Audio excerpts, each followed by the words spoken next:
आपके चाचा ये मानने को तैयार नहीं है कि आप एनडीए का हिस्सा हैं? कोई मुझे इस बात से फर्क नहीं पड़ता, वो उनकी अपनी सोच है। बट हाँ, जब अब सब एनडीए गठबंधन का हम लोग हिस्सा हैं, एनडीए के हम सब घटक दल हैं, तो ऐसे में इस तरीके की बातें करने से एनडीए की छवि खराब होती है। जैसे बड़ों को अधिकार है छोटों से नाराज होने का, वैसे ही छोटों को भी, वो मुझसे छोटा, उसको भी अधिकार है मुझे गाली देने का। नमस्कार, हमारा नाम है समरीन और आपने देखना शुरू कर दिया है लाइव सिटीज। मैं पीएम मोदी का हनुमान हूँ। ये बातें अक्सर आपको चिराग पासवान कहते सुनाई देते होंगे। आपको मालूम है कि 18 तारीख को दिल्ली में एनडीए की बड़ी बैठक होती है। यूं तो इस बैठक में 38 दल शामिल हुए थे, लेकिन महफिल चिराग पासवान ने लूट ली थी। आपने देखा कि कैसे पीएम मोदी ने उन्हें देखते ही गले लगा लिया था और उनके चेहरे को थपथपाया भी था। तो आज आपको बता दें कि चिराग पासवान दिल्ली से पटना आए हैं। तो आज हम सीधी बात करेंगे चिराग पासवान से और ये भी उनसे पूछेंगे कि अब उन्हें कैसा लग रहा है, क्योंकि अब तो चिराग पासवान को उनके राम मिल चुके हैं। व्यक्तिगत तौर पर जिस तरीके से प्रधानमंत्री मेरे जीवन के सबसे कठिन दौर में, जब पिताजी अस्पताल में थे, मेरे परिवार के साथ खड़े रहे, मैं बहुत नाशुक्रा होता कि अगर मैं उन तमाम बातों को भूल जाता और प्रधानमंत्री का सिर्फ इसलिए विरोध करता कि मैं उस गठबंधन से अलग हो गया। इसीलिए ना मैंने कभी प्रधानमंत्री जी का विरोध किया, समय समय पर उनकी हर नीति का मैंने समर्थन किया। उपचुनाव में भी कुर्नी, गोपालगंज, मोकामा के हों, उसमें भी मैं गया।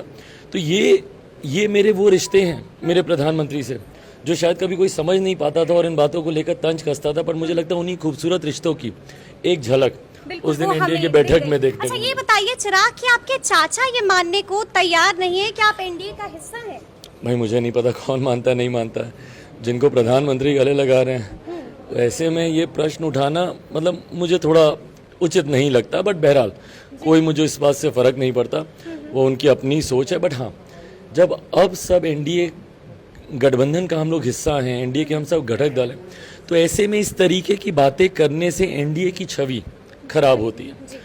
आपको कोई ऐतराज है, बंद कमरे में बैठिए, उसको सुलझाइए, पर इस तरीके से वाद विवाद करके। आप तैयार हैं अपने चाचा के साथ बैठने को और वार्ता करने? भाई मुझे कोई दिक्कत नहीं है, जब तक एनडीए की मजबूती की बात है कोई दिक्कत नहीं। बट इस तरीके से सार्वजनिक तौर पर जब ये बातें कही जाती हैं तो मुझे नहीं लगता कि गठबंधन के लिए ये उचित है। हमने भी देखा कि 18 तारीख को आपने महफिल लूट ली। आपने जिस तरह से अपने चाचा के पैर छुए, लेकिन उन्होंने आशीर्वाद नहीं दिया। उन्होंने कह दिया कि मरते दम तक हाजीपुर नहीं छोड़ेंगे। कोई बात नहीं, मेरे चाचा हैं, मुझे गाली भी देंगे तो सर आंखों पर। अच्छा, हमने प्रिंस से भी बात की थी। चिराग, आपका नाम सुनते ही काफी भड़क गए थे हम पर। कोई बात नहीं, जैसे बड़ों को अधिकार है छोटों से नाराज होने का, वैसे ही छोटों को भी, वो मुझसे छोटा, उसको भी अधिकार है मुझे गाली देने का। कोई दिक्कत नहीं। तो सुना आपने कि क्या कुछ कह रहे हैं चिराग पासवान। देखिए, इशारों में बड़ी बात कह गए हैं। देखिए, चाचा पशुपति पारस के भी सवाल पर उन्होंने बेबाकी से जवाब दिया है और प्रिंस पासवान के भी सवाल पर इशारों में बड़ी बात कह दी है।